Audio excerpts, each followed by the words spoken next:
This is our electric load center. First off, the weather mast does not extend a minimum of 3 feet above the roof. Okay? The surface drop is too close to the roof. Even touching it, I think maybe. It's touching trees. Service drop, that's the cable that comes to the house. Alright, it's touching trees, it's too close to the roof. Comes down, the box should be sealed on 3 sides to help prevent moisture infiltration into the wall. The main service disconnect, the load center, the breaker box, call it what you will, should be sealed on 3 sides. The reason why we can look in here so well is because the dead front cover plate is missing. There's nothing to keep you from reaching in here and grabbing a good old dose of electricity.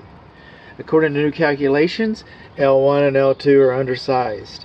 This is your main neutral. It should be wrapped with white tape so that you know it's white neutral. If you don't know that's the white neutral, you don't belong in this box. I get that.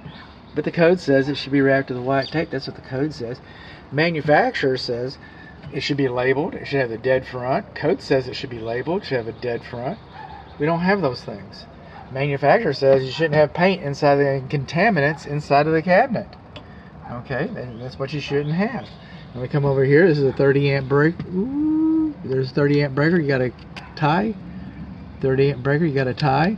Got 2 30 amp breakers. One's for the clothes dryer and one's for the air conditioning unit. The air conditioner unit requires a 50 amp breaker.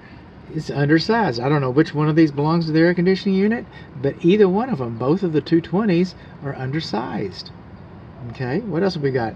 This white wire right here, that's a white hot. It should be wrapped with black tape. If you don't know that's a white hot, if you don't know that's hot, you don't belong in this cabinet. I get that. But that's what the code says. It should be wrapped with black tape. What else have we got? The bonding location is not labeled. Now, I saw a bonding location on the water heater, so I know that we've got a bonding location, but it's not labeled. It's supposed to be labeled in here. Most electricians, if you look at this thing, they're like, oh, I wonder if it's bonded underneath the crawl space or if it's bonded at the water heater. The water heater's up here. Let's go look at the water heater first. I bet an electrician will figure it out.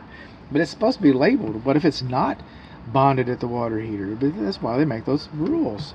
So, what do we learn? Service drop is in the tree. Service drop is too close to the roof. Service mast is not high enough. Box and disconnect are not sealed. We got a underfused condensing unit. We're missing our dead front cover plate. Our circuit breakers are not labeled. We learned that we got contaminants inside the cabinet. We learned that L1 and L2 are undersized. We learned that we do not have white tape on our main neutral. We learned we do not have black tape on our whites. Those are the things we learned.